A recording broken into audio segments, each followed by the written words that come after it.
I had to set up a new account with StreamYard for some reason. Oh yeah. And I don't even know if it's going to like restrict our time or anything. It was last I had heard, unless you had paid like a paid account. Oh, I got to mute here. Unless you have like a pay account, we're restricted to like 20 hours a month or something for a free account. So, hello everybody. What is up, guys? We are live and in person. So we're going to be having just a live chat, talking games, gaming, fun, whatever comes to mind. Yeah, we covered life in the last one. Yeah. Life's boring anyways. With Mr. Excitement, who finally broke out of his alien captivity and is now free to come out and play again. So that's good. Yeah, I got my hall pass. That's your hall pass. So that's good. So where have you been? What have you been up to? Anything? Oh. It's been a couple months since we talked. As you know, we just talked a minute offline. So we're just trying to, you email me today and, just wanted to catch up. And I'm like, hey, we haven't talked for a while. So let's get together and talk. Yeah, I think the last time we actually talked was when we did that Inside the Cup match. Oh, yeah. Mm-hmm. And it's been a couple of times with the D&D, it didn't get off the ground. God, I still so want to do it. Yeah, it's one of the things we'd like to add it to the pile of things we want to do, but yeah, just finding enough players. I know Ron and his wife are ready to go. They were getting things set up. Schedules weren't working out really great. We couldn't find a fourth person. So I don't know. Maybe eventually we'd like to get back into that if Ron and his wife are still interested. I don't know. We'll have to find out. Man, if you could tailor it, I wouldn't mind going with 3 people at all, man. That'd be great. I wouldn't mind 3 people is just so. I mean, it's so limiting, because tailor it. Well, yeah, but still, there's. It's just harder for the group to progress, and it is. I don't know. Yeah. It's just somebody you either don't have I mean, most fantasy set up for you got your front line fighter, right? Somebody tank up front. You got your wizard in the back casting spells. You have your cleric that's healing people and trying to keep things up, and then you got your rogue, which is sneaking around, unlocking things, and doing things like that. So one of those people will be missing if you only play with 3, which really puts a burden on everyone else to try and find out. Well, we can't open this locked door. What are we gonna do? Yeah, if the cleric plays it right, and we're talking about Dungeons and Dragons, folks. But if the cleric plays it right, he can double for front line. He can double for barbar and white mage, as long as he plays it right. I mean, get the shield, make sure your con is up, make sure your strength is up, and really have the healing spells cranking. I mean, you can have a battle mage. You can. Just got to do it right. But the issues it kind of run into is your upfront finder is then, oh my goodness gracious, look at who it is. LMR Darling. Oh, hello. How's it going? My Rhapsody. Awesome. So my heart is yours. I know nothing about sports, but I always enjoy watching the stream when I'm lucky to catch them live. Well, it is so great to have you come on by. Be sure to check out Living My Rhapsody and her channel. She does all kinds of wonderful things. I love talking with her. We actually did a live chat with Living My Rhapsody, and it was awesome. Yep. Had a great time talking with her. So, yay for that. So we're not really talking sports right now. We're just kind of chatting because we haven't got to chat for a while. So CB Cards and Dice is here. Philip Reynolds is here. Check out those channels as well. Have I missed anything? Nope, you haven't missed anything. We're just talking. So yeah, Yeah, let's get back to it. Yeah, back to what have I been doing? what have you been doing? What have you been doing as the aliens came down, captured you, kept you as one of their slaves, and you finally? I'm waiting because the video is weird. There it is. Okay. So the aliens came down and they beamed me up and they put a satellite dish in my that was South Park, the pilot. That was a weird dream. I have been just living life. I've been selling parts. I've been spending time with the family. I've been playing lots of games, just not doing much on the channel. I've started to pick it up a little bit again the past few weeks. Broke out the Star Wars customizable card game and showed that off a little. Mm-hmm. A little bit of chess with Ethan, which I want to get another video or two of that on. Just got Hockey Blast by Play.com and love that game. The only reason I got that game was because in the free download section of Play.com was the 1980 Olympics. Because I've been in a, do you believe in miracles? Yes! I've been in a kick.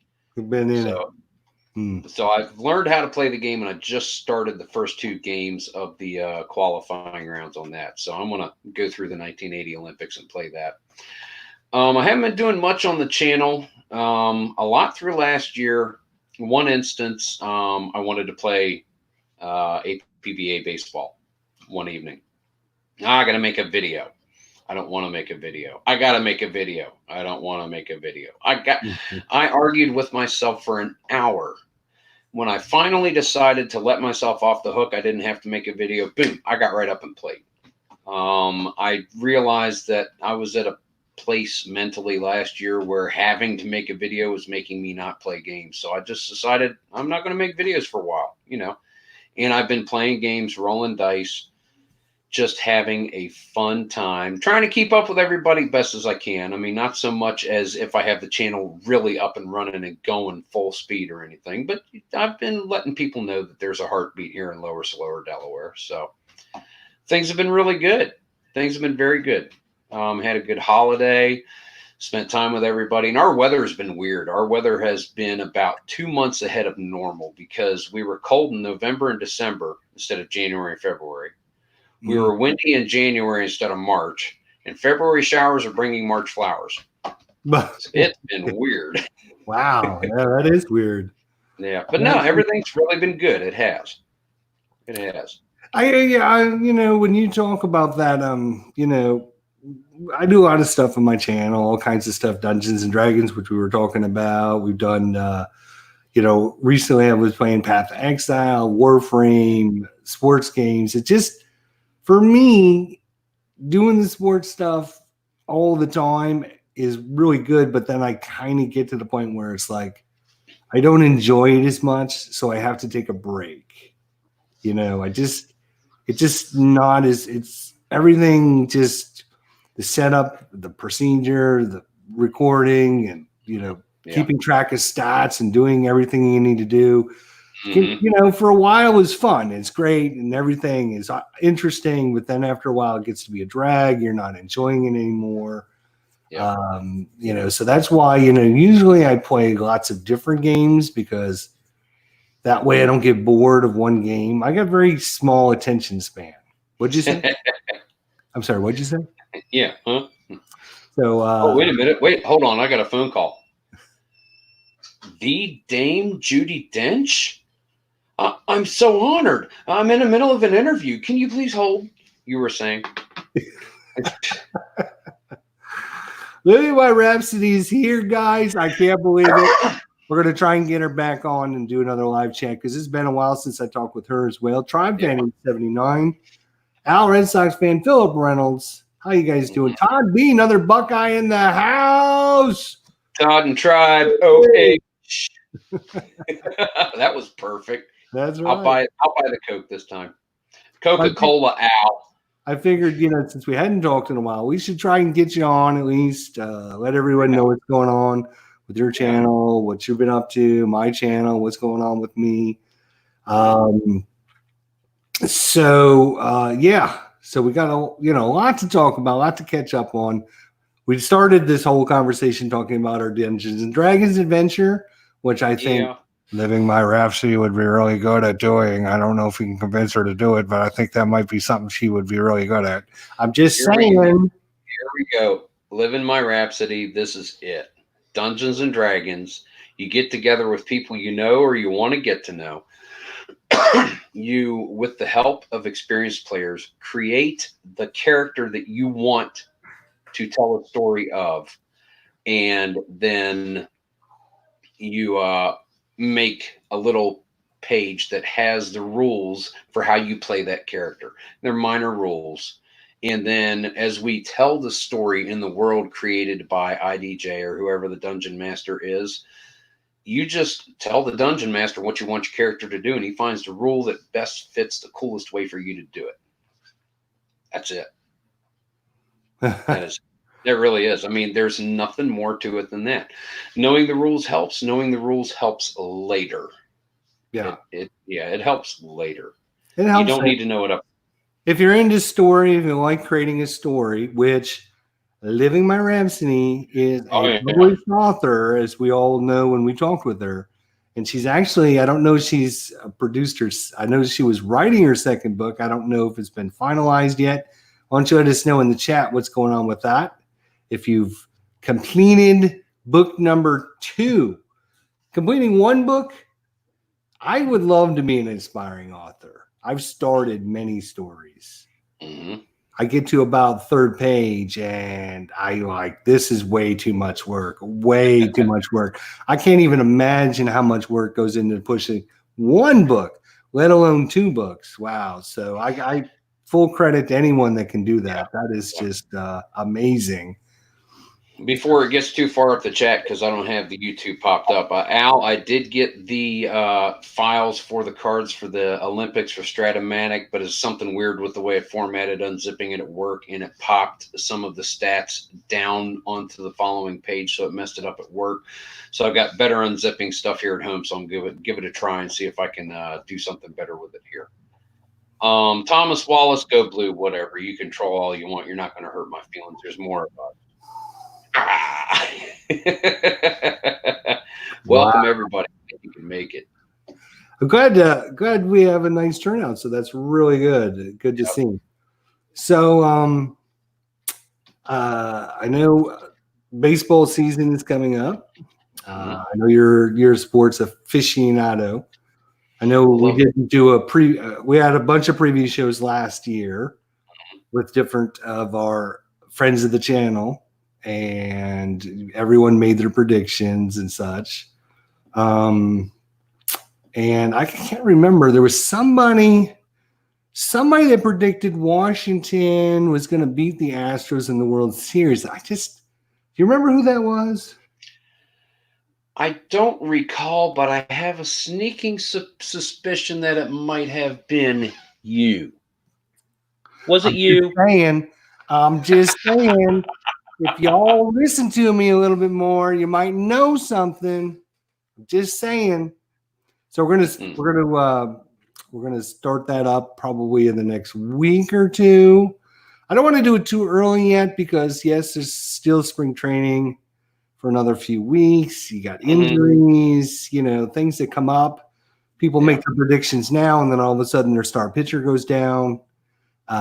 Whatever, then they're like, well, I wouldn't have picked them if I would have known that. So probably towards the end of March, towards the end of March.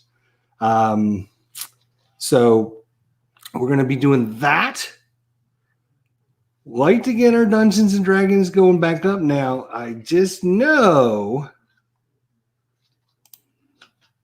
Living My Rhapsody. I love the idea. I always wanted to be part of that. I really enjoyed watching you guys do that last time. It was a lot of fun.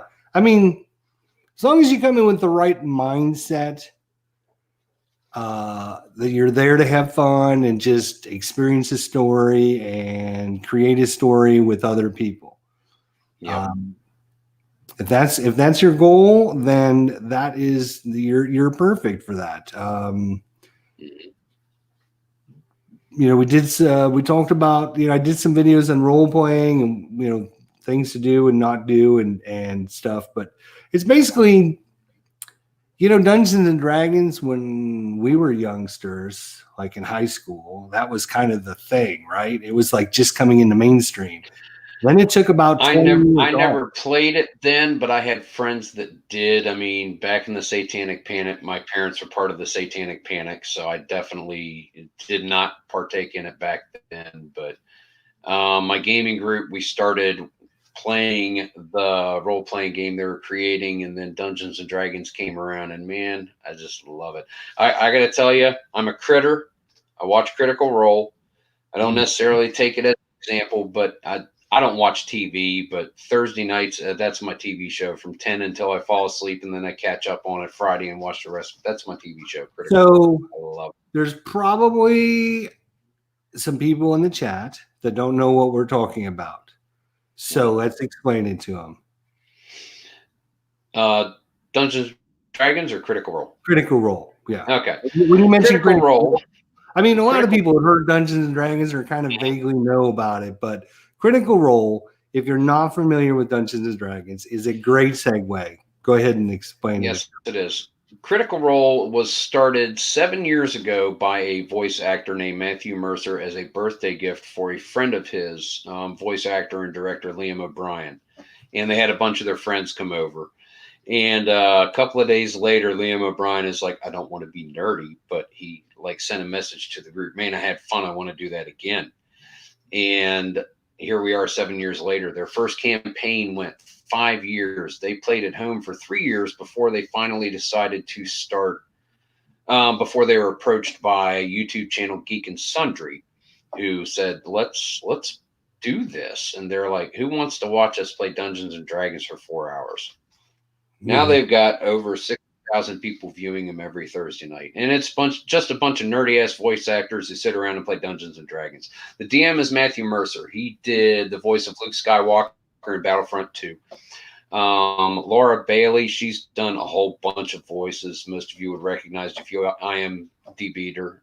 Travis Willingham was Thor in the Avengers animated series about 3 or 4 years ago. Taliesin Jaffe. If you remember the movie 2010, the year we made contact, the sequel to 2001, and Roy Scheider's 5-year-old son, that's him. That was kind of his start. He had a show business family, and he's just always done voice acting and directing and stuff. Ashley Johnson is in it. The show Growing Pains, and the last season of the show, that cute little girl that was on the show, that's Ashley Johnson. She was also the waitress at the end of the first Avengers movie that was thanking Captain America and the talking heads that was going by on the screen. So it's just a bunch of familiar and new actors, and they know each other. They've been playing together this game for 7 years, and it's watching friends have fun, cut up on each other, try to make each other laugh. And I'll tell you what, more than often, tears are rolling out of this guy's face. It is a fantastic show to watch. You don't have to start at the beginning because they're doing episode 99 tomorrow night from their second campaign. You can start anywhere you want. But, man, it's really cool. It really is neat. It's a great way to introduce people that don't have any idea what, if I play, what am I supposed to be doing? It's a great it shows you. Now, let me tell you, not every group plays that way. But when they don't. When you get a group of players and they all have a common idea and theme, it shows you what can happen. There are groups that don't want to role play at all, or they just want they want to turn it into a tactical combat simulation, and that's fine if that's the way they want to do it. There's lots of different ways. I think when we first started playing, we were herky-jerky and horrible. And Dog was there, and the OG started, and then he couldn't make it, and it was rough. But I think towards the end we were starting to get things rolling. But then, of course, you got the holiday. Yeah, but that last episode, we really started to gel, and if we had been able to continue, I think it would have gotten. It's like with anything. I go with photography. I haven't done photography in a while, and if I was to get back into it, I would really need to get the mental processes going. But when you get the technical stuff out of the way, it allows creativity to flow unhindered. Yeah. And once you get used to what you're doing and you're not worrying about the rules, and don't worry about the rules if you decide to play. Don't worry about the rules. Once you get the technical stuff and the worry and everything out of the way, and you realize, wow, I just get to sit here and make stuff up with a great big axe. Mm-hmm. Right. Yeah. Ha! Yeah. Yeah, I think, like you said, I think it was a little herky jerky in the beginning. Players not sure when they should talk, when they shouldn't talk, what they should say, what they shouldn't say. But eventually, I think things started to get smoother. And there's always going to be growing pains. I mean, if you go back on my channel, I mean, I was running 5 different campaigns, and each of the groups played differently. It's just interesting to watch, go back and watch these videos and watch how people did things. If I could have taken like player A from group 1 and player B from group 2 and put them all in a good group, then that would have been like the perfect, situation. But it was fun, but it is time consuming. It is a commitment. There is that. A lot of people think, oh yeah, I'll get in and I'll play, and after a couple of weeks, then all of a sudden it's not top priority anymore. And then they start And missing. it may not be for you, and it's fine, but it's best to, if you're kind of like, okay, I'll give this a try. Why not? If you find yourself saying, why not, then it's probably A, not for you, and B, not going to set everybody back if somebody just ducks out. Of course, everyone may have a serious reason, like OG did with being a caregiver, and he couldn't commit the time to it. But that was a very valid thing. Right. That's a big reason why. Right. Sure. But that way everybody knows going into it, and pretty sure that everyone's going to be there and they can rely on them to show up and be ready to just make believe and have fun. Yeah. Yeah. Yeah. And then you have the other issue with, how do you do it across the internet?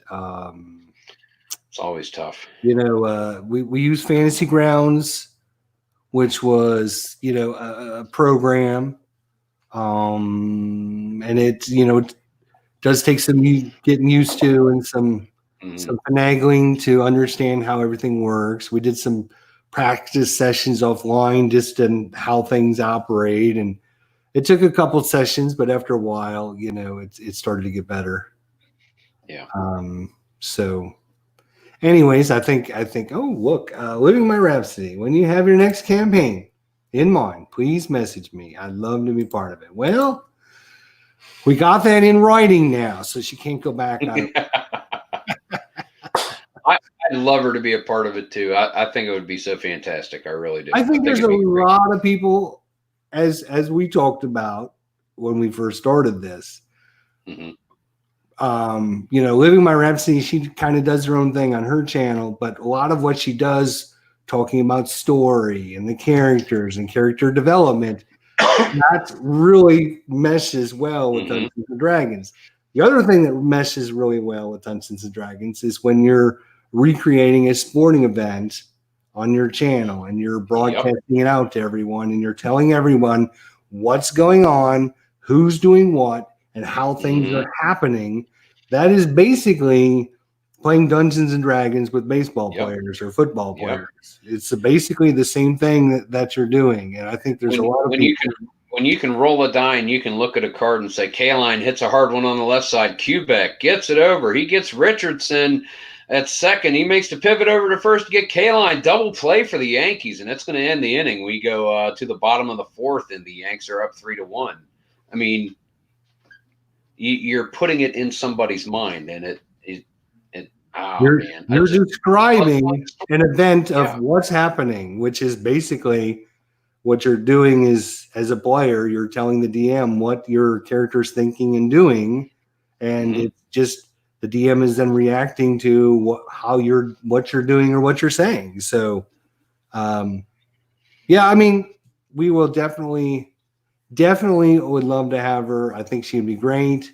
Oh yeah. I think there's a lot of people out there I know that I think would be really good. Now, whether it's their thing or not, I mean, that's a different story, But yeah.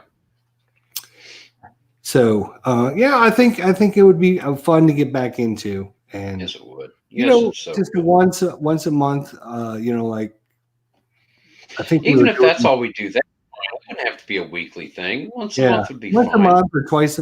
Twice every other week. Every other Tuesday or every other Thursday. She's hooked. She's hooked. She's hooked. Definitely. If you're interested, go watch Critical Role. Just go to YouTube and just type in Critical Role, and it'll take you to their site. And you can watch how they're doing things. I don't expect our players or group to be that like that, but it'll give you a good idea of what it could be like. And it's a pretty good time. So. All right, enough of that. Let's talk about what else should we talk about? What else are we going to talk about? All right, everybody, what are we going to talk about? Anybody have any questions? I mean, anyone have any questions? Yeah, I'll answer questions. Why not? Kind of why I'm here. Thomas Wallace won baseball. Of course, baseball. Of course, baseball. I can't talk modern baseball. There'll be lots of time to talk baseball. All right. Coming up, in another couple weeks. We've got plenty of time before the season starts. I think it's interesting that did you hear the NCAA basketball tournament is now not allowing any fans into the games. It was on the news tonight. Because of Corona? Yeah. Wow. Yeah. I know East Coast Comic-Con, they corona'd up. So the ECCC, it's not going to be running this weekend. Yeah. Or next week. Probably it was. A lot of people are doing something because they've done nothing, and now it's to the point where if they don't they're looking hard at the Summer Olympics, man. Yeah. They're looking hard at the Summer Olympics because that's a huge international mingling. And man, I don't know if they would just privatize it or if they would. I would hope they wouldn't cancel it, but I don't know. I mean, if it's going on, if Corona is still going on in June, we're going to have a serious problem. I mean, yeah. I think they got to start doing something about it now, or it is going to get that bad. But if they start curbing things now, which they should have done 2 weeks ago. Yeah. I mean. No, we've got a couple of cases reported in Maryland, probably around Baltimore. I hadn't heard exactly where. Nothing in Delaware, but it's just a matter of common sense. Keep clean. Yeah, I mean, I wash my hands. Well, I work on multiple computers all day, so I'm constantly. Right. I got a squeeze bottle. I'm washing my hands like every couple minutes now. I'm handling money. I'm handling cash. Yeah. Mm-hmm. I mean, it's just being smart, and if more people do that, then hopefully we'll start curving this down. Every day it seems like it's still going up, though. They got to do something. So Golden State is playing Brooklyn in a couple of days, and there's going to be no audience. I saw that on the news tonight. Wow. So, they're canceling, and this is this might affect the start of the baseball season. Are they going to play the first couple weeks? Are they going to postpone the start of the season? I don't think they can postpone it, but are they going to play it, like the basketball is going to do without fans there? I don't know. It's going to affect not only high profile stuff like that, but it's going to affect a lot of businesses, a lot of like convention centers and stuff like that. It's going to affect a lot of places where people from multiple places gather together. It's going to affect a lot of people and a lot of things. It really is. It already has. Yeah. I mean, they were saying tonight that Italy is now shut down the country. Yeah. And if tonight at 9:00, Trump's supposed to be, doing his address to the country. If he's smart, what he would do is shut down the country for 2 weeks and just say nobody's allowed to do anything. All businesses are closed except for hospitals and police and, you know, emergency type people. That's it. Yeah. You know, those are the only people. Mm-hmm.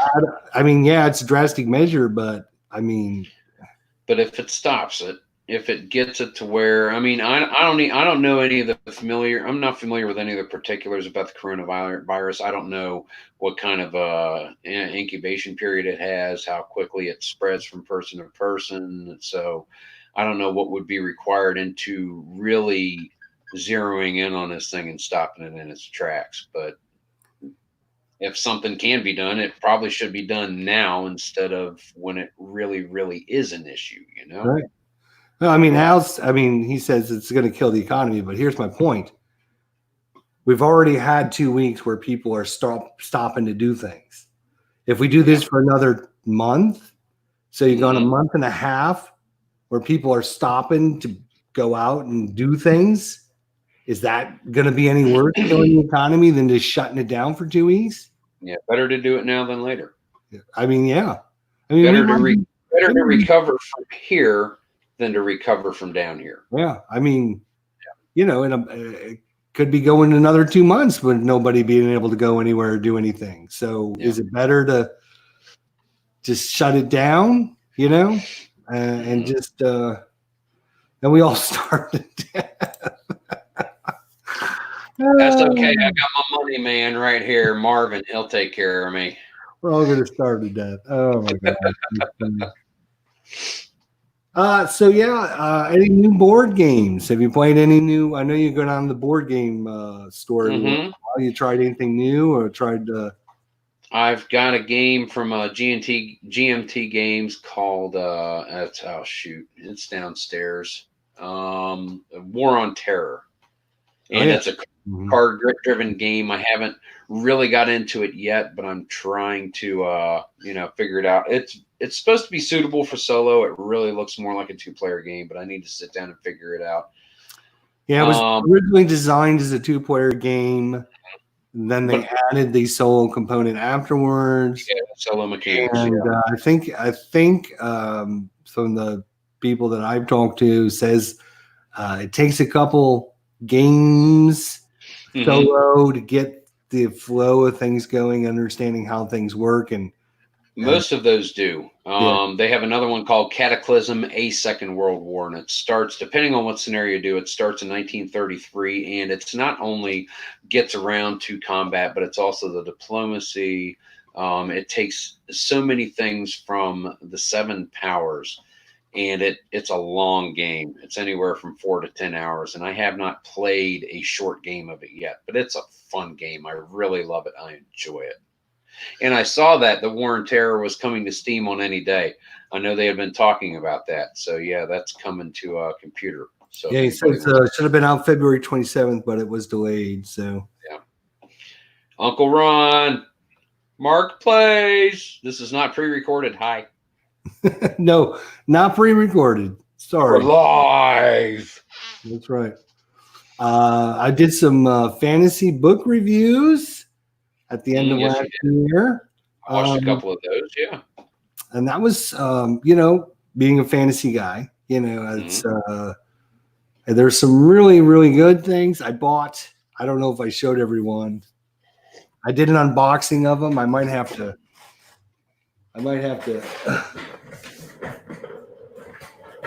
Where'd you go?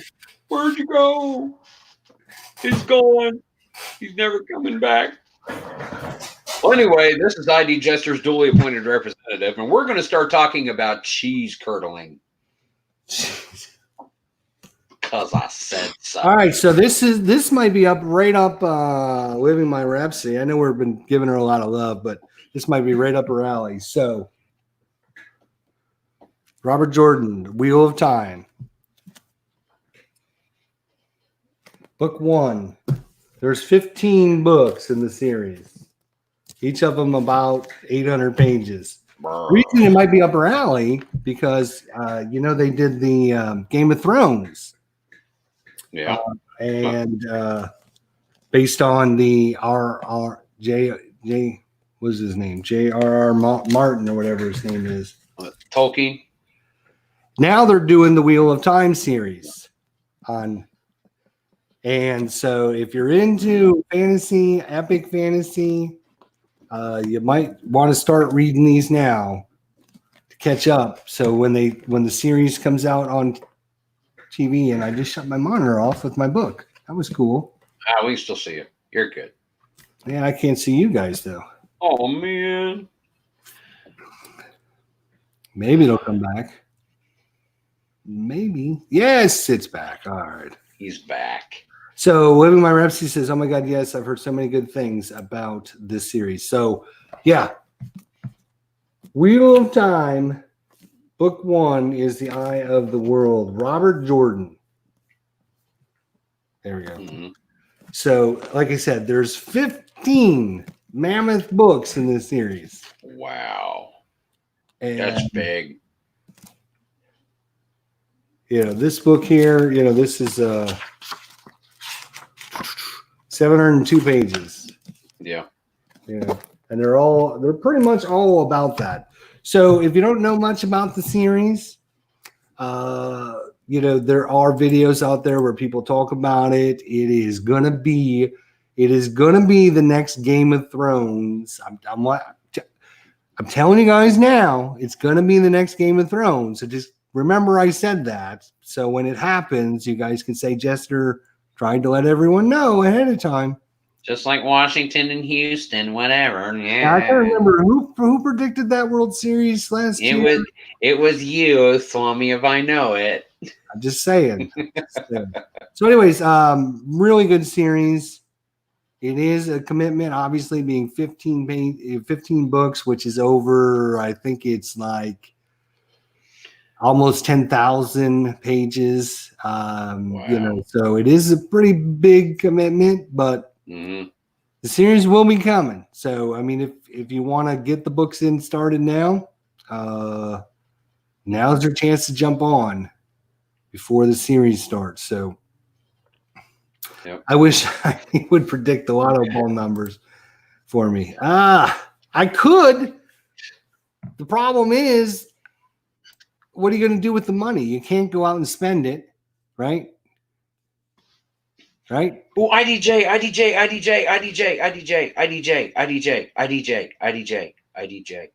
Yes. Have you watched The Mandalorian? No. No. The Star Wars series on Disney that came out last fall? No. Oh, man, it was good. It's okay. We don't have to talk about it. Everyone else talking about it. I don't know anything about it. No. Okay. I don't have the Disney Channel. I don't have kids. Okay. Well, I'm a kid. So, just saying. True. No, it was a good series. It's a standalone series with a little bit of stuff coming from some of the movies, some of the animated series that they had, but basically it is a person who is taken in by the Mandalore, and he falls in love with one of his contracts, one of his targets, and a little kid, Baby Yoda, and goes against the Bounty Hunters Guild, and then he's on the run, and he is protecting this kid, and it's 8 episodes of Dave Filoni and great Star Wars, and it's a pretty good series. I really did love it. Yep. Well, maybe I'll have to check that out. Figure that one out. If you're going to, you can do a free 7-day trial of Disney Plus. It's an app. Either you can do a computer or cell phone or wherever you want to watch it. And there's 8 episodes, so you might have 5 hours watching the whole thing if you just wanted to watch this 8-episode series. So it was pretty good. For the free trial, it's worth it. If you like Star Wars at all, it's a really good series. It's fantastic. Well, I might have to check that out. It's getting some good feedback about it. So I'm kind of on the loop if nobody tells me nothing. I have to figure it all out myself. So unless somebody tells me, what I'm here for, man. That's why we need to talk more often. You know what I'm saying? Yep. if we're not talking. So I know you don't play Path of Exile, but we talked about it a little bit ago. Right. Mm-hmm. Path of Exile. So it starts a new season on Friday. So I'm pretty excited about that. I know a lot of people probably tuning me out at this point, but Path of Exile is a pretty good game. Pretty good game. If you haven't played it recently or checked it out, I'm just saying you should probably check it out. Yeah, for those of you who don't know, it's a multimedia online role-playing game, an MMORPG, and the seasons he's talking about, they'll have different features, so that way you can accomplish different things, use different gear. So a season is like a short playing period where you get to do different stuff, freshen it up, liven it up. Yep, exactly. Chris, question for you here from Todd. What games are on my radar to purchase? Game on my radar to purchase was Hockey Blast. I've got it. I really don't have any more than I'm looking to purchase at this point. I've got a couple of board games that kind of look interesting. One thing that I did get, I pre-ordered, and it's going to be released next Tuesday. I can hardly wait. I'm going to be getting it. Back to Critical Role. Matthew Mercer teamed up with Wizards of the Coast, and they wrote a book for the content that they did in this current campaign they're doing, with a little bit of some of the NPCs, non-player characters, some of the possible starting points like political stuff and everything. It's going to be really cool to have that, and just to read it. It's going to be really neat. D&D purchase. Other than that, I really don't have a whole lot going on as far as buying other games. Not yet. Nothing has really stoked my fancy. I don't do much with games on the PC. I'll get a game like Stellarium, or there's 4 or 5 other games along those lines. Baldur's Gate. Get it through Steam, and I have them on the computer, and I'll play the heck out of them for about 7 or 8 hours, and then they just sit in a folder. I play games on the tabletop, even if I'm just playing by myself. I just play games on the tabletop. I've got something on order. It was recommended. Somebody emailed me last week and said, "Hey, have you ever heard of this game?" And I'm like, "Never heard of it." So he sent me a link to it. He said, "You should check it out." And I ordered it. And I have not seen anybody play it yet. It is a baseball simulation game that I've not seen anyone on any of our channels play it yet. So I might be introducing you all to a new game. Yeah, that's cool. Coming up as soon as I get the cards. I've got them on order. I ordered them yesterday or the day before. So I don't know how long they take to ship out, but one of the things the website says is we try to do what other companies don't do and give good customer service and blah, blah, blah, blah, blah. So we will see. Another game. That would be nice. That I have not seen. And the person said to me, "You should probably get this because I have not been able to find a video on YouTube talking about this game." And I'm like, "Okay, I'll get it. And I'll be the first once again." I brought you guys Deep Drive Baseball. I was the first one to do Deep Drive Baseball. I wasn't the first to do Inside Pitch, but I was the first one to do it seriously. You know, there was I know Baseball Demos had done a few videos on it and a couple other people, but nobody had done a replay. I was the first one that actually did a full replay using Inside Pitch. And now I know there's a bunch of players that use it. So it's a great game. That and Payoff Pitch, I really love the interaction between pitcher and batter on every single play. I really do love that actual interaction built into the game with every at bat. I really do enjoy that. Yep. I'm going to be trying to do my reviews again because I've got some games that are higher on the list, some games that have dropped down, and I wanted to kind of update it with more information. But before I did that, I wanted to play some of these games I haven't played for a while, like Deep Drive. I played it last night. Yeah. The new charts, the new everything. And it has the exact same issue that it had last time. The exact same issue. The game flow is really good, and then it gets to a point where you have to roll 2 or 3 times and look up things on charts, which breaks up the flow of the game. So I'm hoping to do what I did for payoff pitch and create my own charts for the game to keep the flow going of the game. So, right. It's normally a one roll. You get the result. The out results are on the cards. You write it down. You're good to go. Right. So, it's pretty quick and easy. You get base runners. You roll the dice. It's a single. It'll tell you whether the guy goes from first to third. But then you get things like, which is pretty quick again. But then you get a first roll, and it ends up being a defensive check.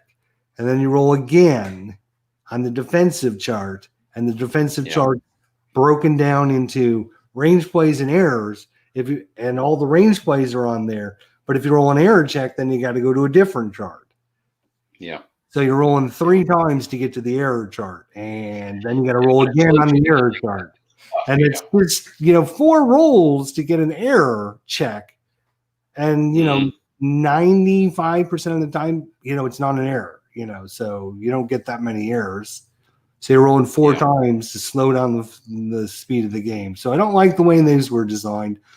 The other thing I didn't like about the game is that the designer decided that he didn't want to clutter up the cards with too many stats and everything on it.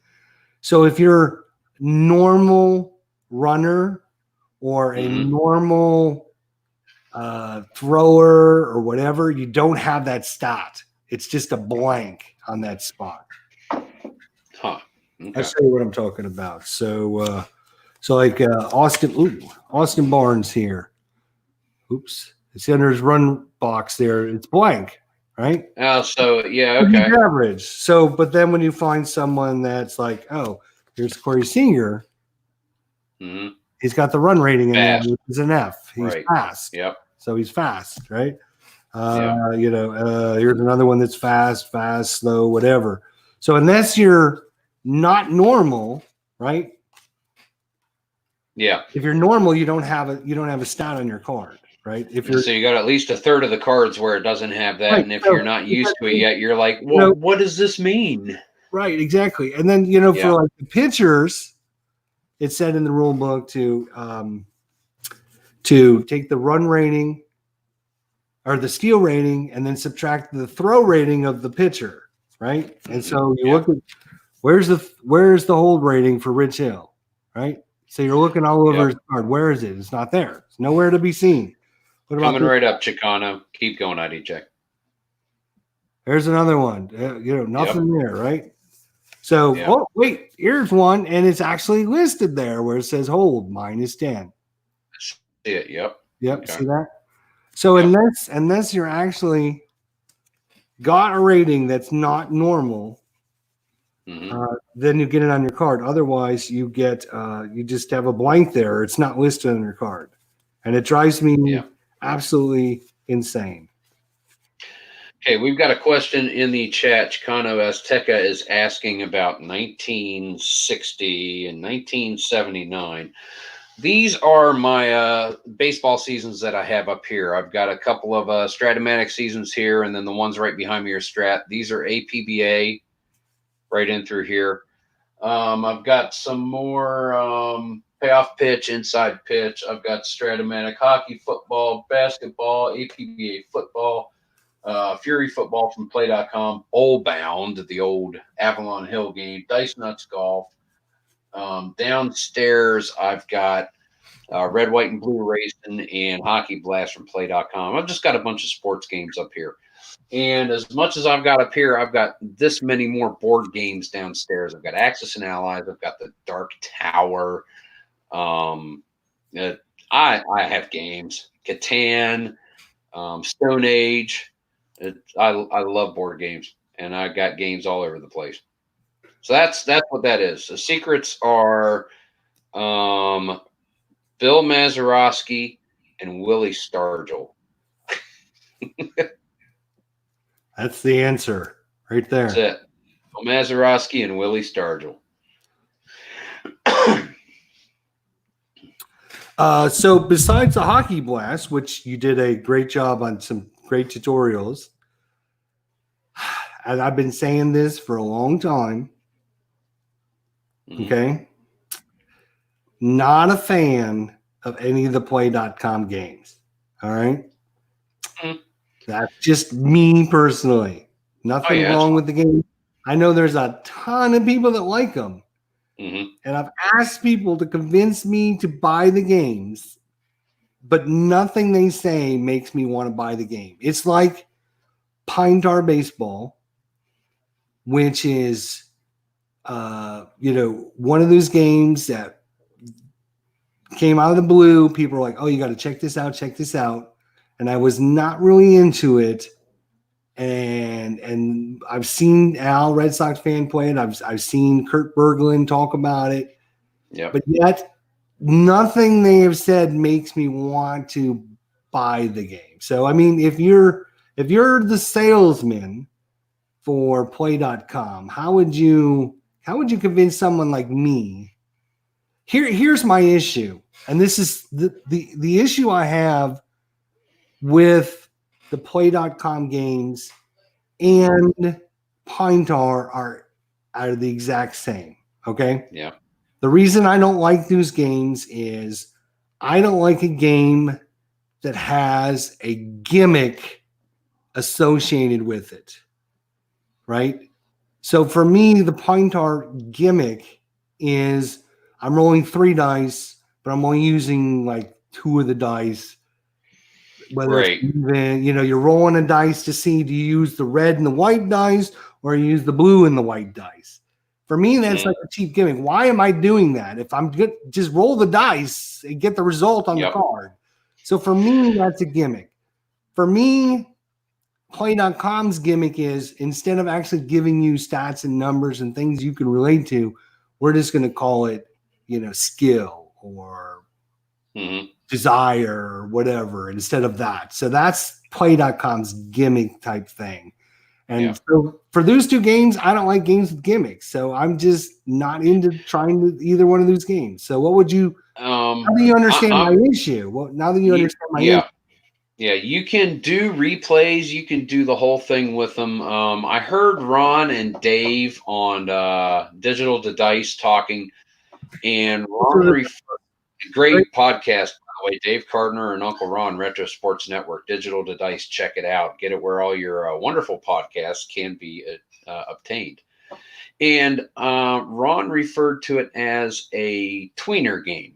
It's not a full game, but it's not like the charts and dice where it's a quick game. Dave Gardner, we were talking in the comments with one of the videos, and he was saying how he really likes Stratton more. And I haven't gone beyond the basic because I'm not a hockey fan, not strategic, not history. I know enough of the game to make it look like I probably don't know what I'm talking about to the really more serious fan. But like with Hockey Blast, because I am familiar with it, it is kind of a betweener game. One of the mechanics they have to move the game along, there's a lull. Basically what it is, you mark off 3 minutes where basically nothing happens that contributes to the game. And then once the game is over, you attribute shots on goal to the ones who would make the shots more often. So every single play is not done like it is in Stratomatic. It's a different game. It's a quicker game. I enjoy it for that reason, just to have a different way to play hockey, because I do love Stratomatic hockey.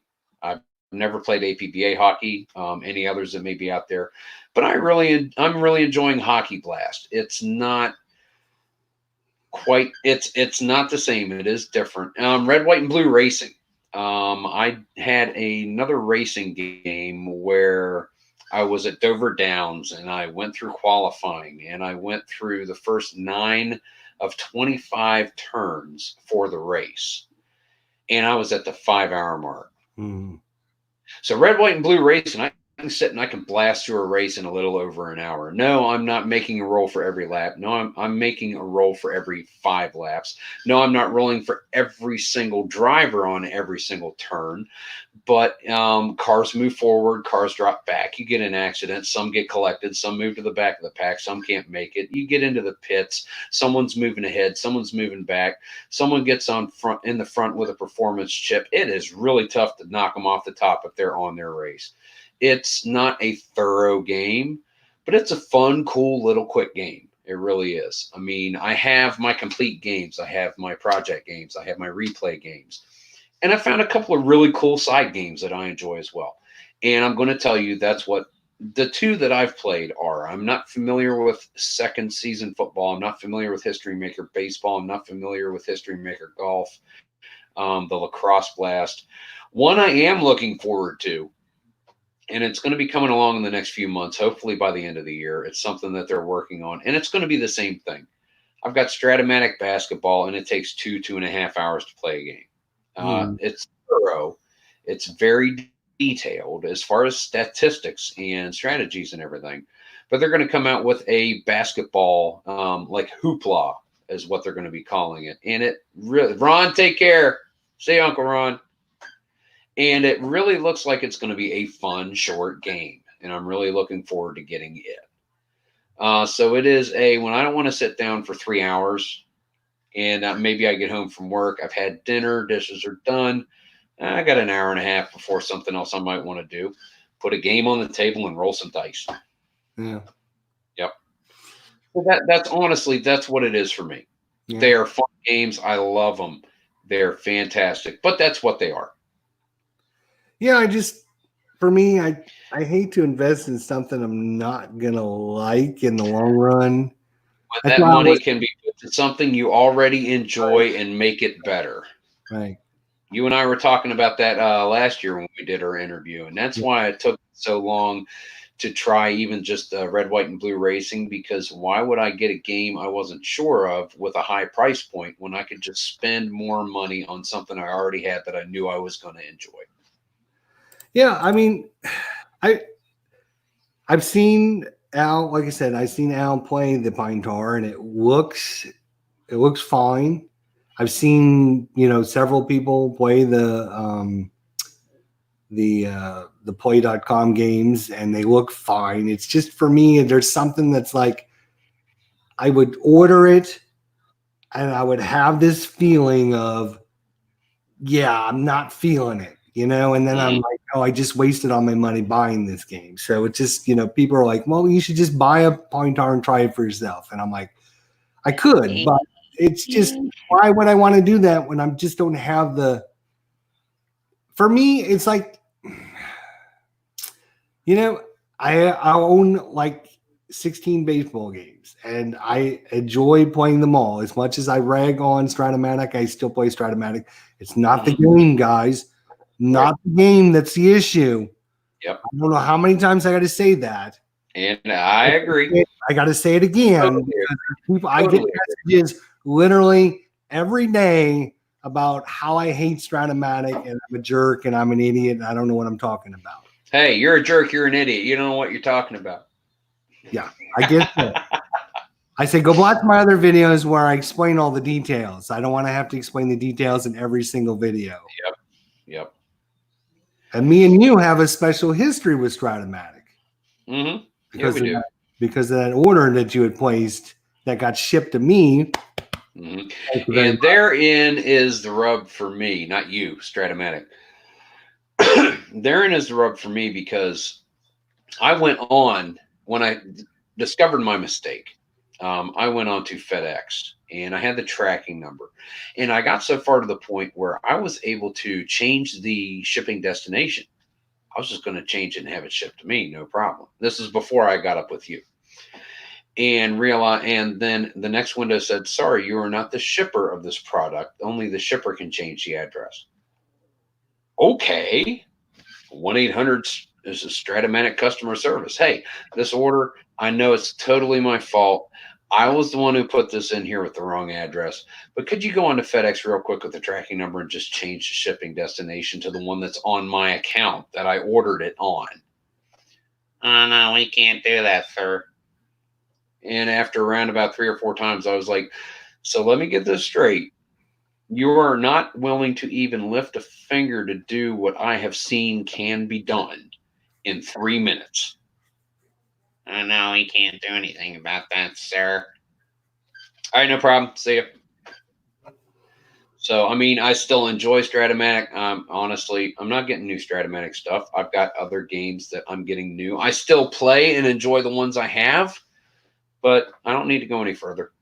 The new seasons that are coming out, I don't follow baseball. I love watching a game when it's on TV. I love the game. I love nostalgia, the ones I grew up with. But as far as new seasons, I'm not worried about opening day or getting new seasons from Strat, you know? Yeah. Well, you probably didn't see it, but CP Cards and Dice actually posted a video this afternoon. I saw a little bit of it, and you reminded me, and I want to go back and watch it because I posted a question, and I don't know if he asked it or not. Yeah.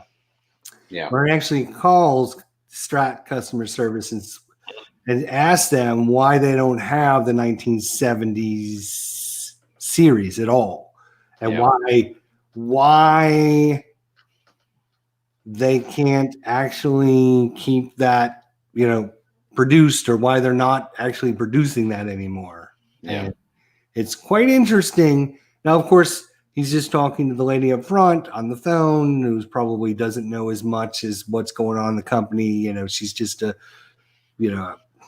Right. she's a secretary, okay, or whatever. Yeah. I don't know who she is.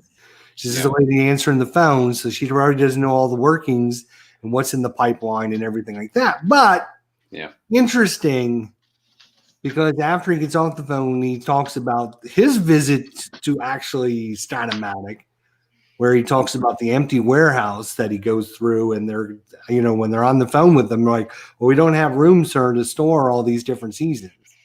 He's like, well, when I was there, I walked through your warehouse and it was empty, and you had plenty of room. You could have put anything in there. You could have put a circus elephant and, a full circus tent. They've got a pretty good sized room back there. I mean, it probably gets cluttered up when the new seasons are getting ready to be released and they're taking pre-orders and stuff like that. But they've got a pretty decent sized area. Hold on a second. Yeah, that's the coronavirus he's spreading there. You're all infected. Whatever the reasons, it may have just been something that her not knowing the actual reasons. It may have just been something that came to her. I don't know. I'm sure she wasn't blowing smoke. She probably just didn't have the answers he was looking for.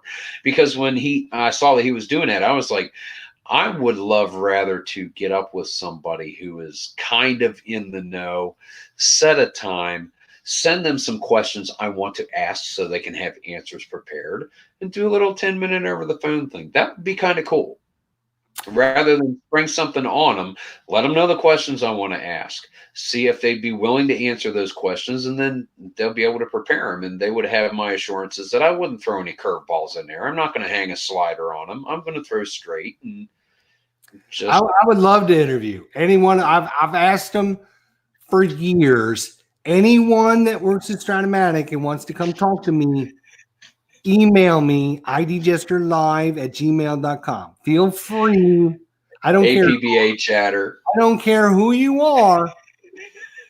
If you work at Stratomatic, call me. Okay, let's talk. I have questions. APBA chatter. I would tell you a coronavirus joke, but you probably won't get it. Probably. Oh, that's man, what's going on, dude? Yeah, but I mean, the end of the conversation was, well, I can't help you. Why don't you email corporate? Email them. And then he's like, well, the email I'm sending ends up going to you anyways. And then he decides whether or not she's going to forward it on to someone there. So I sent when this had happened with the thing with wanting to talk to me. I'm a wonderful, sweet kind person. I don't know why anyone in Stratomatic wouldn't be wonderful enough to come and talk to me. I don't know why.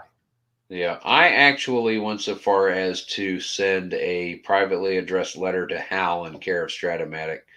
I don't know if he got it. I don't know if he read it. I don't know if he acted on it, but I just laid out what happened. And I was like, man, if I was running the business, I would not want this to be happening because you're going to be chasing people away.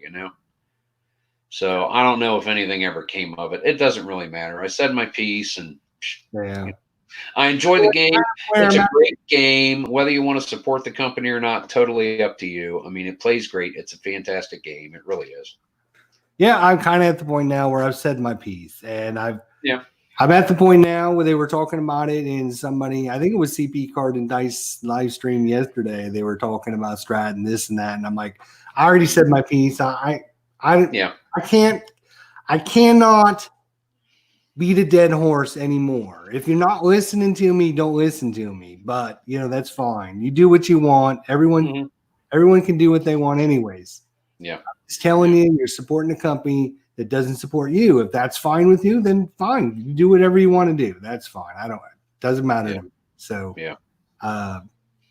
there and people will, how are they not doing this? I've listed in 8 different videos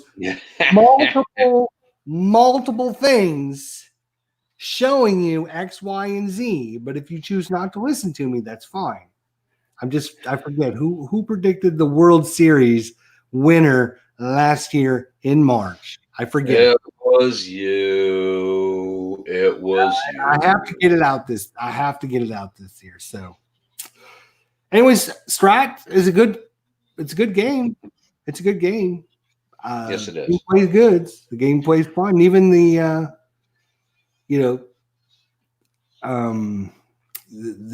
advanced system with a few of the super advanced rules thrown in, it still plays pretty good, which is not a thing you can say about some of these other games. When you start adding some of these super advanced rules, slows the game down. At least with Stratomatic, it doesn't do that. So that's a good thing. And yes, I can say something nice about it. See? Oh, see? He can do it, folks. Believe it. Heard it here first. So I might be getting a brand new game that I haven't seen anybody play. So that would be interesting. I don't want to be looking for it and kind of tell you guys what it is, but I think it'll be fun. We'll be looking for it. We will. I've got a whole bunch of war games. We got some war gaming for Christmas. We did some war gaming. I know we got. I saw you got the tanks. I was looking at that. I was like, oh man, that's awesome. Yeah, I was thinking about that. I got the Tiger Leader, German Leader, and then I was thinking about that. If you're interested, don't buy them, okay? Because DVG at the end of last year did a Kickstarter for like their 3 big programs, which is the Nimitz Leader, which is basically the battle in the Pacific. Yeah. They did the Thunderbolt Leader and the Tiger Leader. And you can get all 3 of them as like a package deal. So I bought the package deal with all the bells and whistles and all that stuff. So when that package comes, I won't need my own copies. So if you're interested, I can send them over to you, and then you can try them out. They're actually pretty good little systems, pretty neat little. You got to manage your units, manage. There's a little bit of management part of it. Then there's the combat part, and then there's kind of upgrading your leaders and your units. You get more points. That I would enjoy, not just the straight combat, but all the stuff that goes into making sure the combat comes off. I would enjoy that. That would be cool. I only played like the short campaign is 4 months, so you just do, and each battle is like a month, so you basically just play 4 battles. But there are campaigns that last a year or 2 years, so you're playing 12, 24, where you got to manage your guys. And then your guys eventually get killed, and so you got to buy new recruits.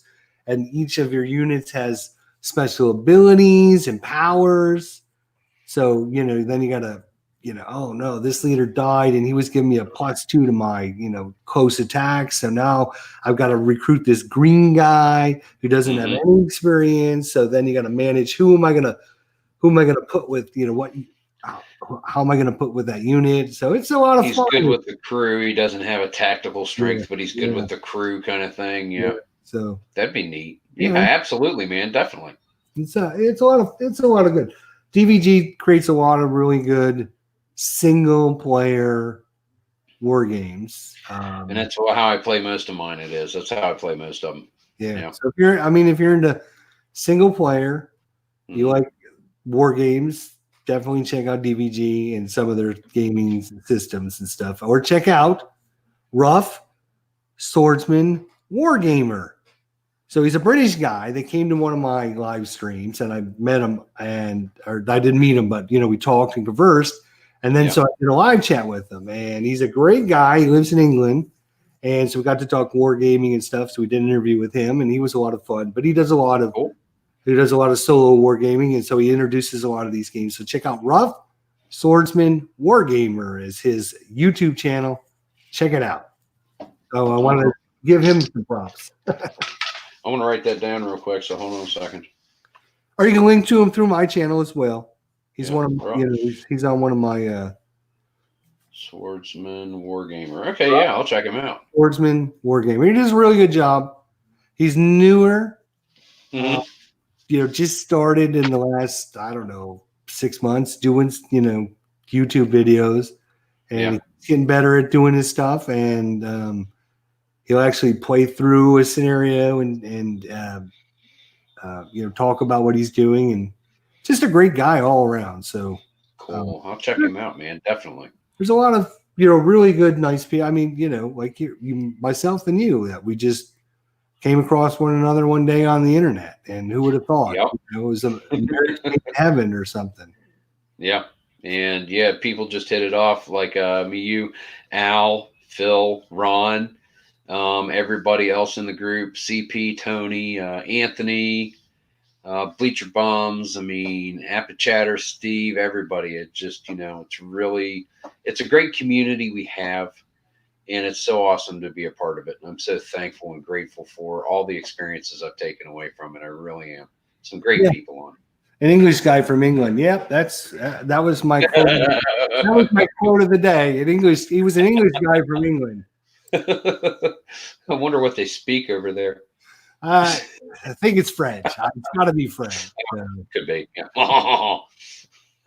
But yeah, I Tyrion Homies, so did an interview with him, and he's another of our FOC members. He supports all of us. He's come to my live streams. He's given me thumbs up. He's left messages. He's not a sports guy. He can care less about baseball, I'm sure. He can care less about, the Kansas City Royals and the Detroit Tigers playing game number 68 on May 27th, 1977. He could not give one iota about that. But you know what? He comes, he says hi, he leaves a like, he leaves a comment. So I always try to go back to his channel and do the same thing for him, because anybody that's going to come support me, I got to feel like I gotta support him, and I do appreciate everyone that comes by. Except for this Yahoo right here. Oh, good Lord. Rear Admiral, sir. Gosh. Who let the dogs out? Oh my gosh. It's Mr. Clinton Barks. Oh, man. Preview time coming up in a couple weeks, Clinton. You better be studying again this year. You better be studying. Now, as much as I've been talking about who predicted the Nationals and the Astros, I do have one more thing to say. There was somebody else besides myself, besides me, who actually predicted the World Series. That guy down there. Right there. That guy. He only did it because he copied me, though. That's the only reason he got it right, because he copied me. It shows he has wisdom beyond his years. Well, two great minds think alike, I guess. You know what I'm saying? Clinton, how you doing tonight, man? It's good to see you. Glad you're in the chat. Yeah, good to see him. Always good to see him. Yeah, we have a great bunch of community people, and Al does a good job trying to keep everyone organized, letting everyone know what they're doing and kind of let everyone know what's going on. And he does his little live chats as well, so that's always fun. He did one the other night, but I was sick. Oh, I've been up and down for like a month now. I'm telling you. I've been sinuses bad for the last week and a half. This is the first day where my face is not fighting me, and I'm so thankful for it. Oh, and plantar fasciitis for the last 2 months. I mean, I've finally gotten over the hump on that. Just about the time I started fighting the sinuses. So and today was the first day where it really didn't just generally suck. I know exactly what you're saying, man. At our age, man, it's like my knee swelled up. I've been icing it down. It gets better. One day, I think, oh, thank God. Then it starts acting up again. I'm in pain for another week. Then it gets better for one day. I think, oh, finally I'm over it. And I'm back to putting biofreeze on my knee again. Yay. Ibuprofen is my friend. Yeah, exactly. I need something stronger. I need something stronger. That's for sure. Any big projects? Thinking about doing anything on your channel coming up? Just kind of winging it? Just kind of winging it. When the mood strikes me, once or twice a week, throw a video up just to keep some stuff coming on the channel. I mean, everybody's still there. Everyone's still subscribing, and I'm doing a little bit more. So, I just put something up. So keep people around. I'm not worried about chasing subscribers or anything. Just worried about having fun. And if I get to do a video and have fun, I'm going to do it, So I'll be around. Don't worry about that. Everything is good. And IDJ was like, let's get on and talk tonight. And I was like, yeah, this is long overdue. We need to do this. Yeah. I mean, we were going to, we did the golf together, which was a lot of fun. You got to, set up your camera and show everybody what's going on with your golfer. I did the same thing over here. Had a little competitiveness going on.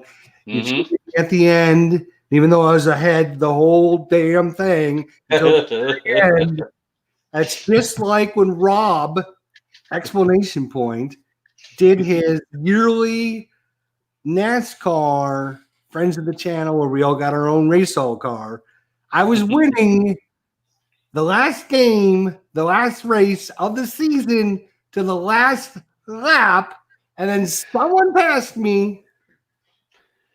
The Federated Auto Parts number 76 Ford took the championship away from me. So you are my nemesis at this point. I couldn't have a better one. It was fun. It was fun watching that. Track of that. I know Rob's doing another one. So he does a good job with keeping everyone. Yeah, he does. And he's been going through a little bit lately. Fortunately, his mom's on the mend, and he's getting himself back together. So that's a good thing. Yeah, for sure. I worried for about a week or so, but he's doing better. So that's good. We love you, Rob. Take your time getting back. I mean, YouTube's not going anywhere, but Dave Gardner. Let's talk about Dave Gardner.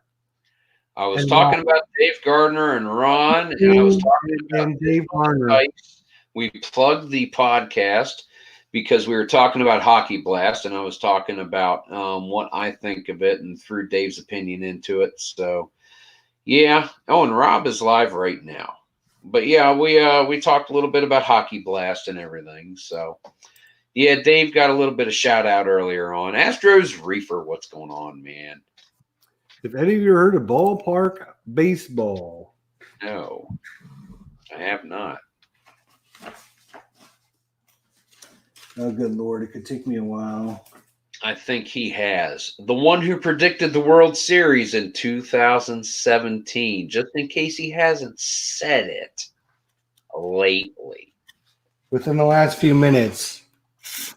Is this thing working? Who knows? It's a different time zone down there in FLA. Yeah, I would just want to give another shout out to Ron and Dave. They do a podcast. Cool thing about their podcast is, number one, you can basically be part of the show. You can email them questions.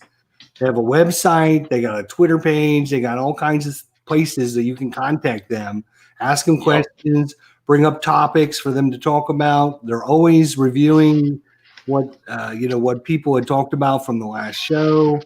Always talking about interesting things about how to, get, how to set up your games. They talked about the last episode was about trying something new, wasn't it? Trying something new, right? Yep. Mm-hmm. Yeah. How do you go about that? Should you go about that? What's the best process? I mean, they do a really good job. Digital to Dice, really good show. I think Ron and Dave really hooked up and did a good job. They were doing like a tandem broadcast, which I thought was really interesting idea. So Ron would be like the play-by-play guy, and Dave would be the color guy. And they really hit it off. They had a really good, it was kind of, that great communication back and forth. And when they thought about doing this podcast, I thought that was a really good idea. Because they really have a way of communicating back and forth, and they got a great chemistry. They really do. Here's the way. Yeah, that's what I'm trying to say. What I'm trying to say, and they, I think they're up to like episode number 30 already. I think 30 was the try something new, so I think 31 is the next one. 31, yeah. So if you can, figure out when it's going to be, so that way we can announce it to everybody who's watching. Give us a date and time. If you're not I've heard of Ballpark Baseball, Astro, by the way. I just couldn't find the actual. I've got too much stuff, but it's around here somewhere. I've actually got a couple seasons of Ballpark Baseball. You don't have too much stuff. You just don't have enough room. That is true. Oh, man. Well, I guess we'll open it up to chat. If anyone has anything they want us to talk about, any questions. Here's a question right now for you. Yep.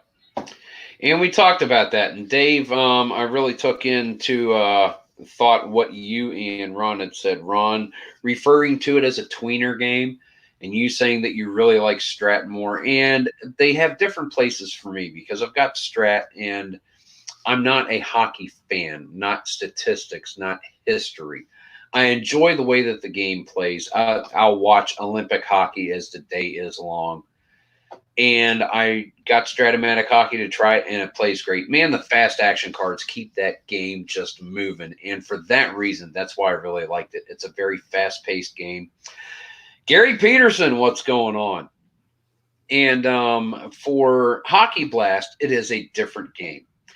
It's a cool, fun game where I get home from work and I want to play something after dinner and the dishes are done and I've got an hour.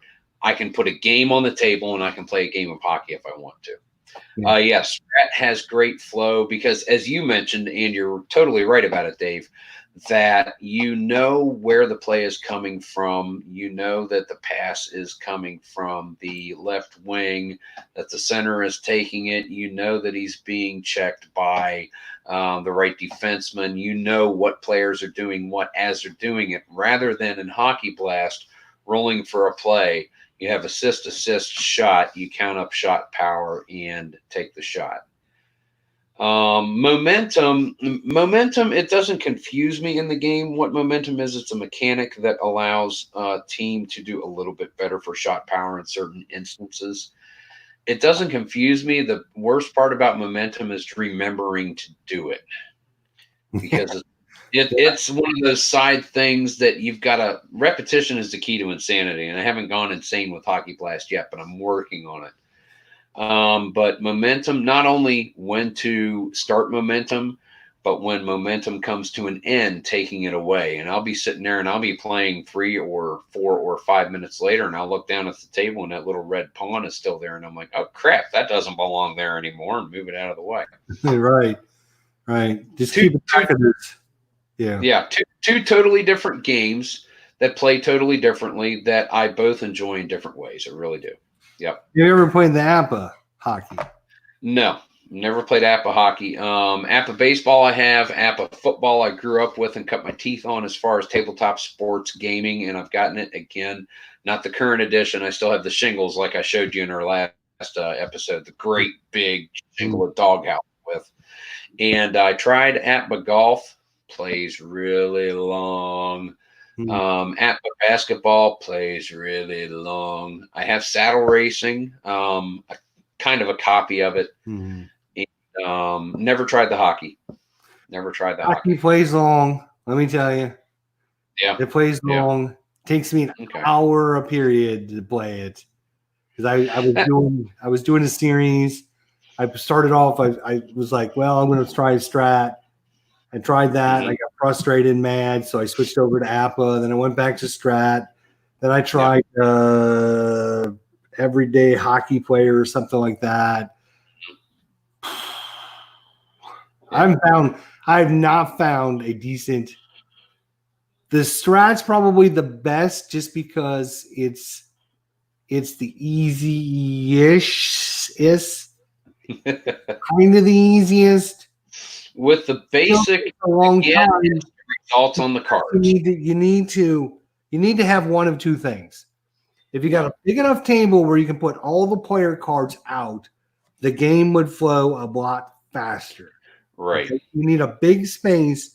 You can put all 4 lines out. Yeah. All 4 defensive pairs out, and then you use your pawns to let you know which line is out instead of having to have your line out, take them aside, put the new line out, back and forth every couple minutes. The last game that I played about 2 or 3 weeks ago or so, 79 and 80, the Bruins and the Canadiens, and I did that for Dave and Ron. But when I played that game, I took something from Hockey Blast because Hockey Blast, initially it's you make stacks of all the players in one position in each line. So that way you flip the stacks one at a time. Which really would take a long time. There's a second way to do it, to grid it, which you have rows that are the lines and then columns that are the position in each line. And you just move a token. Once you've got those set out, you move a token, you know which line is playing. Right. I did kind of a hybrid of that with Stratomatic. Rather than having the backups sitting on the side on a separate deck, I made the piles. So that way, anytime I switched the lines, I just moved one card from the top to the bottom and kept doing it like that. But yeah, Hockey Blast, Dave's right. Hockey Blast does do some neat things. Stratomatic does some really good things. Every game has its strengths. Every game has its weaknesses, you know? It really does. APBA Cheddar says, I know nothing about hockey. First period of APBA hockey took an hour. My third period was about 40 minutes. If I played more, I could see maybe 20 minutes per period. I can see that. Because just like all APBA games, once you start knowing the numbers, you know what a 31 is, you know what a 17 is, you know what a 6 is. Once you start knowing the numbers, it can flow a lot faster. So you're not looking up the chart as much anymore. Repetition is the key to insanity. So I could see 20 to 30 minute periods when you know what you're doing and going pretty fast. For me, though, there are some chart lookups. You got the penalty issues. You got a few. I'm trying to think of what the other thing. There was something else you had to look up, and it seemed like about every 5th or 6th play you had to look it up, and I'm trying to remember what it was. Yeah. I mean, it's not a bad game. It's not. When you compare it to Stratomatic, it's probably easier, but not quicker. If that's what it, like I said, rolling, like all APBA games, is basically roll, look at your number, get the number off the card, and that tells you a result, right? So if you can do that, if you're trained on doing that, you can do that really quickly. You can probably do it quicker than I can. Yeah. Yes, I love that question. I love that quote about insanity. Yep. Repetition is the key to insanity. Yep. I did try. I know APBA had actually told me about this, to use Mhm. sleeve pages and cut them out for your line shifts, and I was actually did that in my video based on his recommendation. So instead of taking one player out at a time, you just grab it, pick Just the line slap a up, new sheet down. Yeah. you just put a new sheet. But it just seemed like it just took, it did cut off a little bit of time, but then, just not being as familiar with the game slowed it down when I was looking up, the goalie results, you know, face offs, when to change lines, kind of, yeah, it was an issue. But I mean, it was a good game. I mean, don't get me wrong. I would say APBA and Strat are probably neck and neck for me, best hockey game at this point. Not that either of them are A plus. I'm not saying they're way up here and everybody else is down here. I think they're just barely ahead of the competition. But that's depends what you're looking for. Yeah, I'm looking for a game that plays fast but yet gives me detailed statistical accuracy and I know what's going on in the game. Mm-hmm. Unlike Hockey Blast, where I'm rolling, and if I roll a 7, 3 minutes goes by, and I don't know what happened. Nothing happened. Right. Which takes away from me because I don't feel like I'm part of the action then. Because 7 is the most common number you're going to roll. Mm-hmm. So you could get several 7s in a row, and then 9 minutes, half your game, half of the period's gone. I had one period where 18 of 20 minutes were lull minutes. 18 of 20.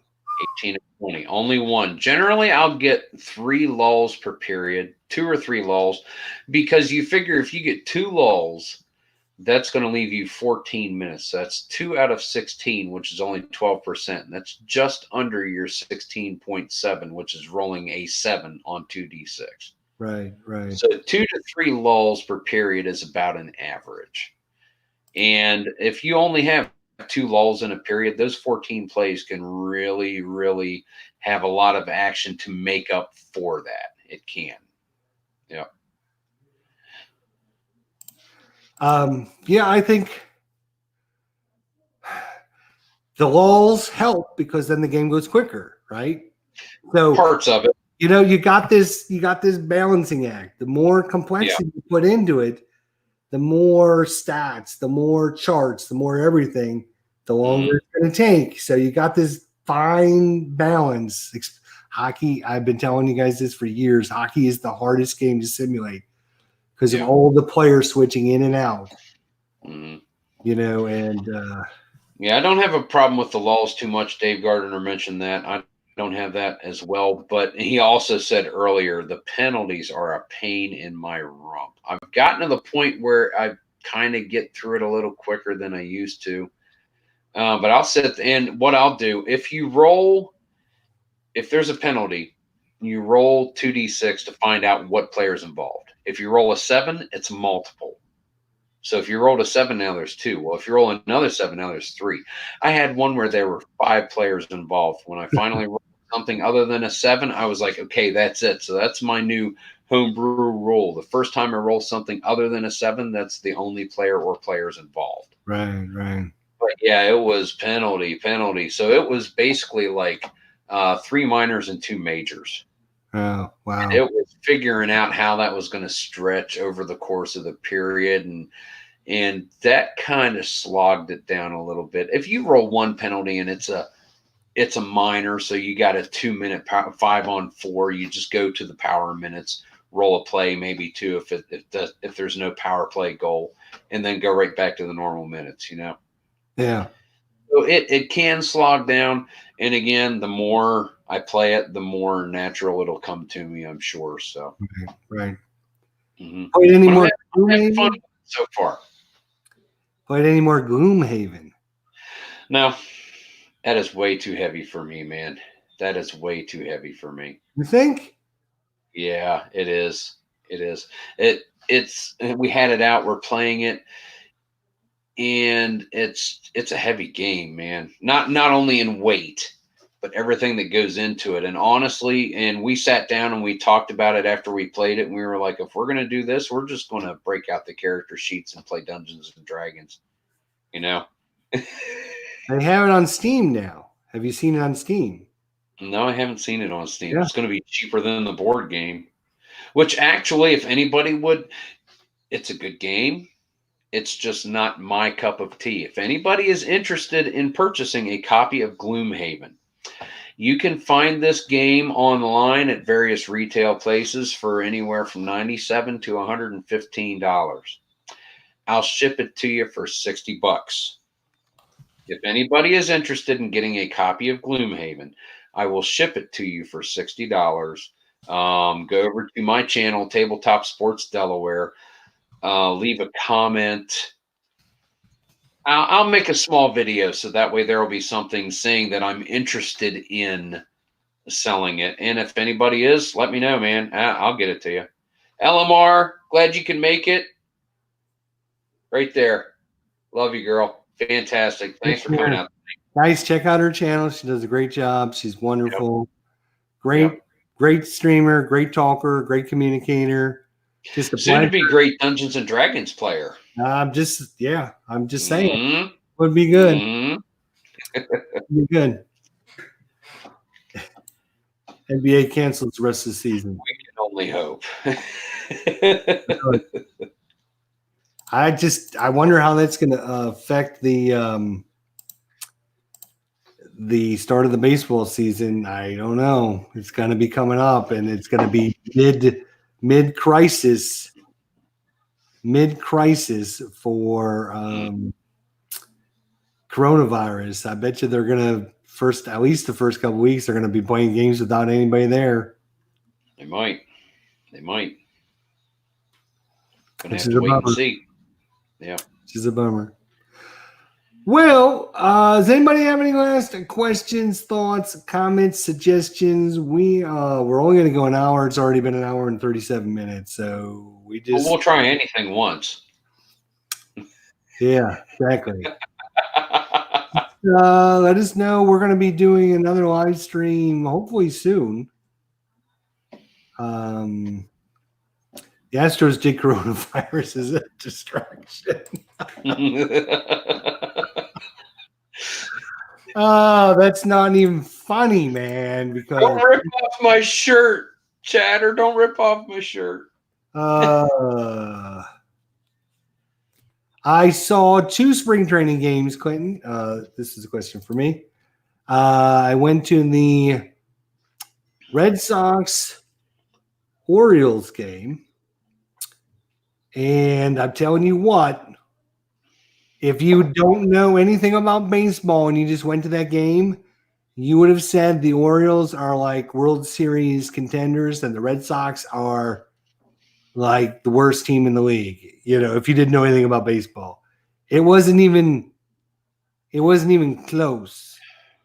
The Red Sox had no desire to even play baseball. So I don't know what was going on. It was opening day. You'd think they would have been juiced up.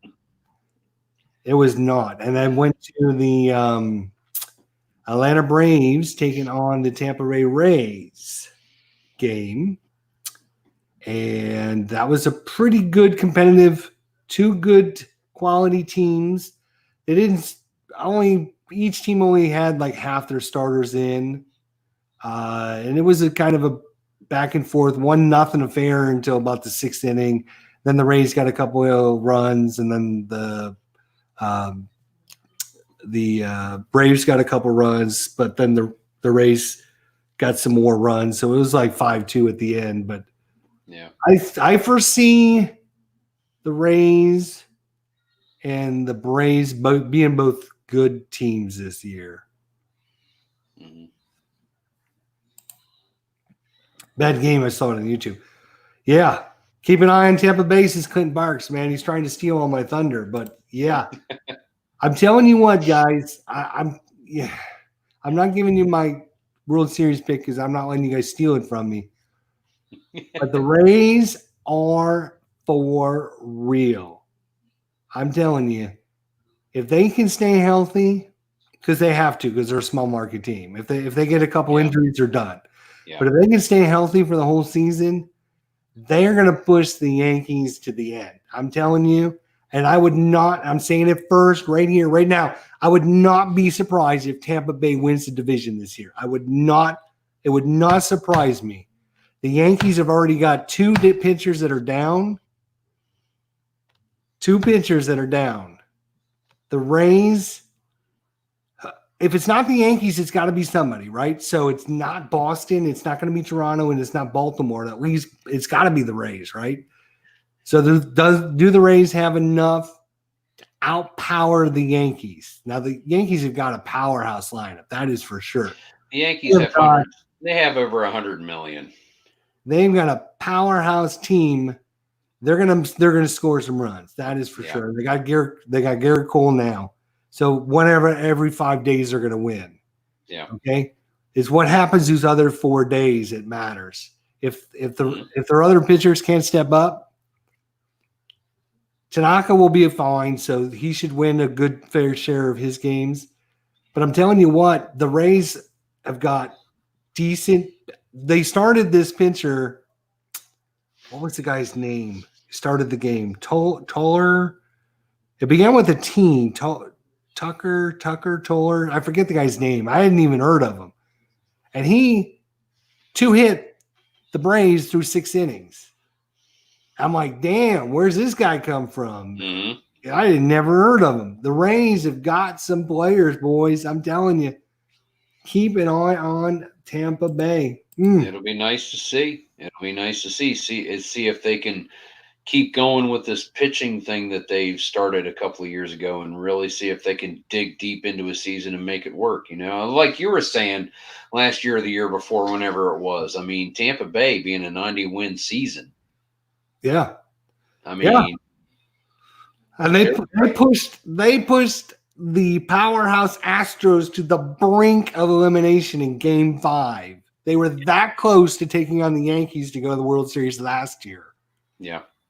Now, they did lose a couple players in the offseason, but they did pick up a couple decent players as well. Mm-hmm. I am not sleeping on the Rays this year. I'm telling you, I'm not sleeping on them. Thomas Wallace says White Sox. Here's the issue I have with the White Sox. Here's what always happens. A team that's rebuilding and gets a whole bunch of players from other teams. Like, I'm taking all the all-stars from every other team in the league and building my team with it. They're good, but it takes them an extra year to gel. I think the White Sox will probably make the playoffs or come close to the playoffs, but they won't do anything in the playoffs this year. The team chemistry is what gets you over the top. Yep, absolutely. Yep. I think they'll be close, if not make the playoffs. I think, but if you're taking all these players from all these other teams, you got all these different egos. I'm the best player on my team, and then all of a sudden I'm on a team that's got 12 other good players. Yeah. Now all of a sudden my ego's hurt, or I'm trying to do too much to show, well, I shouldn't be batting 6th. I got to be batting 4th because this guy, I'm better than that guy. You got all these egos back and forth, blah, blah, blah. It's not like this team grew up together. That's the problem. Yeah. If you grow up and love one another, respect one another, then you take one for the team. When you start getting players from all these other teams, it doesn't happen. It takes a year or two for them to gel. What? Dame Judi Dench, you're still there? Oh, it'll be just a couple more minutes. Hang tight. Okay, go ahead.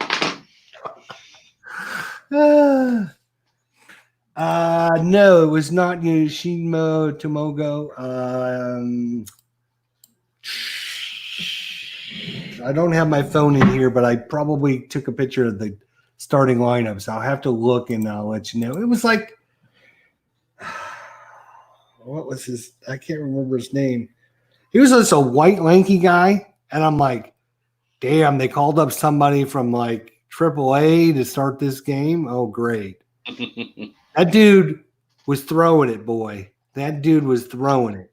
And I had never heard of him before. APBA chatter threw out Tyler Glaslow. Is that his name?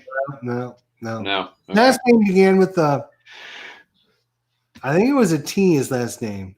But it was either F or T. I'm trying to remember what the guy's name was. It was like Fuller or Toller or something like that. But the Rays, yeah, Thomas Wallace thinks the Sox are going to take their division. Yeah, I'm not giving away all my picks, guys, but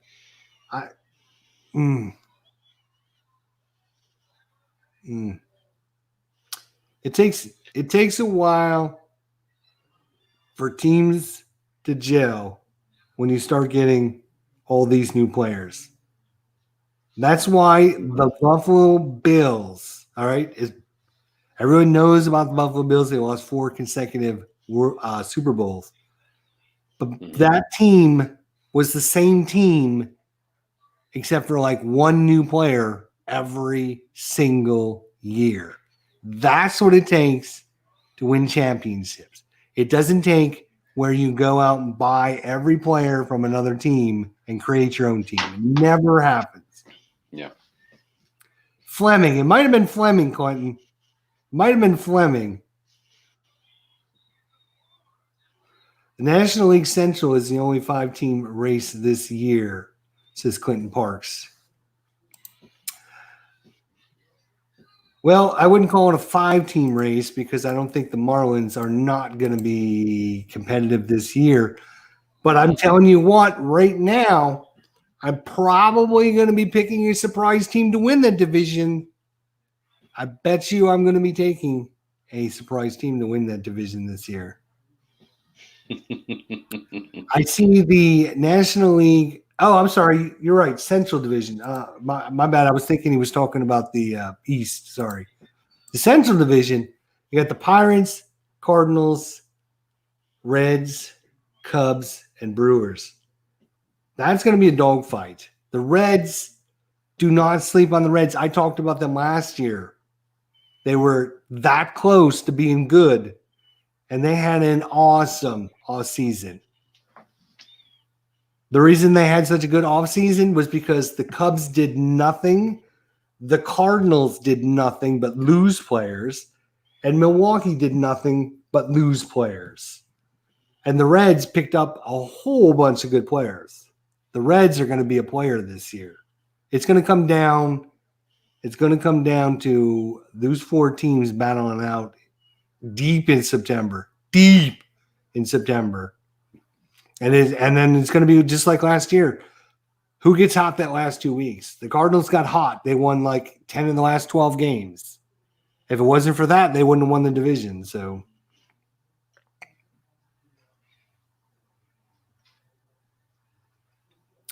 anyways, that's my rant. We'll talk about that some other time.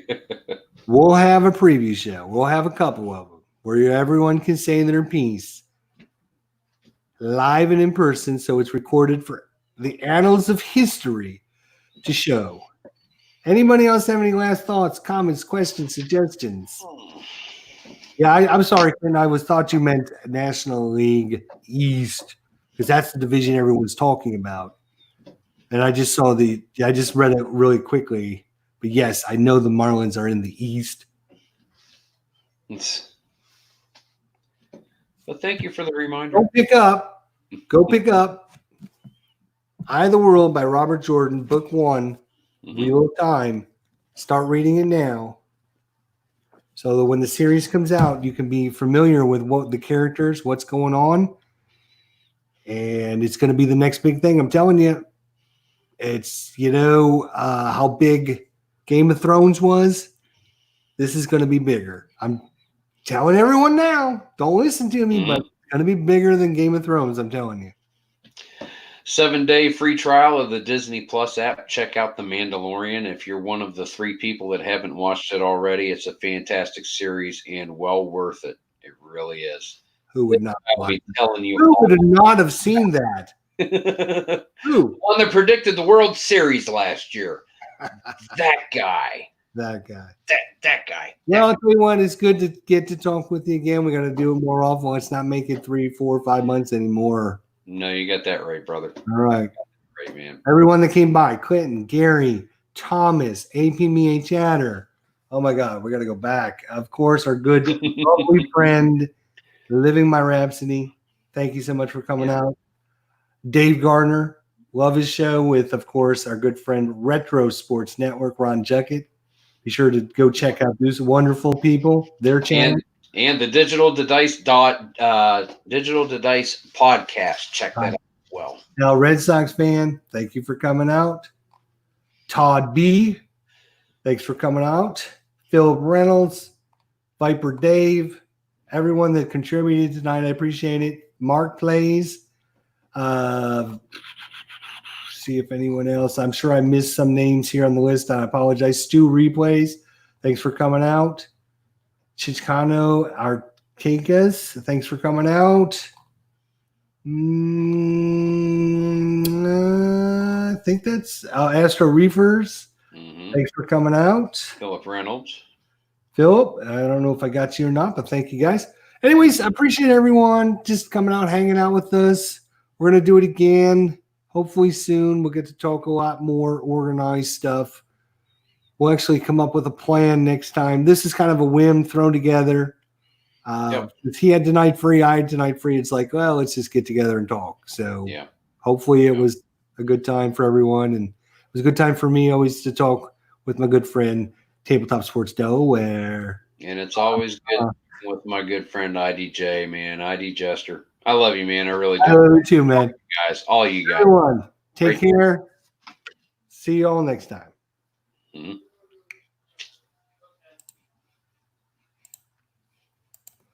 Well,